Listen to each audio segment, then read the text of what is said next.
Iran যুদ্ধে পরবর্তী পদক্ষেপ কেমন হবে তা নিয়ে মার্কিন প্রেসিডেন্ট ডোনাল্ড ট্রাম্প ও ইসরায়েলি প্রধানমন্ত্রীর মতবিরোধ সামনে এসেছে। দুই নেতা তাদের সবশেষ ফোন আলাপেও উত্তেজনাপূর্ণ বাক্য বিনিময় করেছেন। মার্কিন গণমাধ্যম সিএনএন ও ইসরায়েলি গণমাধ্যম টাইমস অব ইসরায়েল পৃথক প্রতিবেদনে বিষয়টি নিশ্চিত করেছে।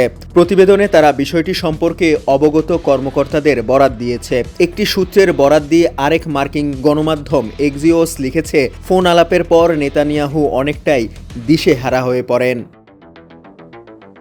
সিএনএন লিখেছে, চলতি সপ্তাহে দুই নেতার প্রথম ফোন আলাপটি হয় গত রোববার। যুক্তরাষ্ট্র তখন ইরানে নতুন হামলার প্রস্তুতি নিচ্ছিল।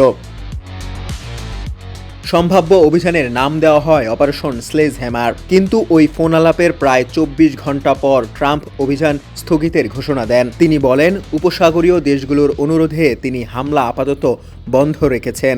একই সময় তিনি সম্ভাব্য চুক্তির অগ্রগতির বিষয়েও ইঙ্গিত দেন।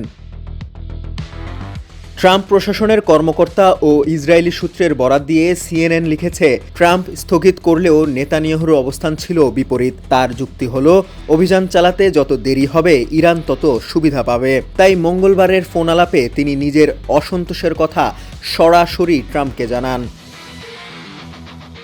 এক মার্কিন কর্মকর্তার দেওয়া তথ্য অনুযায়ী নেতানিয়াহু ট্রাম্পকে বলেন, পরিকল্পিত হামলাগুলো স্থগিত করা একটি ভুল সিদ্ধান্ত। প্রেসিডেন্টের উচিত ছিল পরিকল্পনা অনুযায়ী এগিয়ে যাওয়া। ফোন আলাপটি প্রায় ১ ঘন্টা ধরে চলে বলে জানিয়েছে একটি ইসরায়েলি সূত্র। তার ভাষ্য, নেতানিয়াহু ট্রাম্পকে সামরিক পদক্ষেপ শুরুর ব্যাপারে চাপ দেন, কিন্তু ট্রাম্প একটি চুক্তির সম্ভাবনার আশায় ছিলেন, যা থেকে দুই নেতার মতবিরোধ স্পষ্ট। ফোন আলাপের বিষয়ে মন্তব্য জানতে সিএনএন, হোয়াইট হাউসে এবং টাইমস অব ইসরায়েল নেতানিয়াহুর দপ্তরের সঙ্গে যোগাযোগ করেছিল, তবে সাড়া পায়নি। ডেস্ক রিপোর্ট, সমকাল।